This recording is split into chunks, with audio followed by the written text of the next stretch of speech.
আপনার সফলতা, আপনার সাকসেস, এটা সবার ভাল লাগবে না, মনে রাখবেন। সবাই এটা পছন্দ করে না। আল আইনু হক, নজর কিন্তু সত্য। নজরের প্রভাব আছে, চোখের প্রভাব আছে।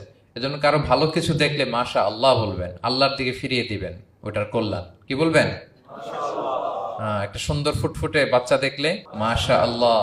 কারো সফলতা দেখলে, কারো ফার্মে গেলেন, বাগানে যেয়ে দেখলেন ফল মূল ভর্তি, কি বলবেন? মাশা আল্লাহ। বিসমিল্লাহ মাশা আল্লাহ বললে এটাতে আর ক্ষতি হয় না। অনেকে বলে যে বাবা মা মাশাল্লাহ বলা লাগে না, বাবা মা আর নাকি মামা, এই তিনজন নাকি মাশাল্লাহ না বললে কিছু, এটা ভুল কথা। বাবা মারা বলতে হয়। বাবাও তার ছেলের কোনো সাকসেস, ভালো কিছু দেখলে কি বলবে? মাশা আল্লাহ, তাবারাকাল্লাহ, অথবা বিসমিল্লাহ মাশা আল্লাহ, এটা আপনারা বলবেন। ধরেন যে আপনি কোন একটা প্রোগ্রামে বসে আছেন, আপনার পাশে যে বসে, আপনি তার দিকে এরকম 10 মিনিট তাকায় আছেন, কোনো কথা ছাড়া শুধু তাকিয়েই রইলেন। তার কি ভাল লাগবে বলেন? সে কি কমফোর্টেবল ফিল করবে? সে ভয় পাবে। সে ভয় পাবে, অস্বস্তি ফিল। আপনি কিছুই করেন নাই, না তাকে টাচ করেছেন, না ধরেছেন, ছুঁয়েছেন, কিন্তু শুধু তাকিয়ে আছেন। দেখেন নজরের কি প্রভাব।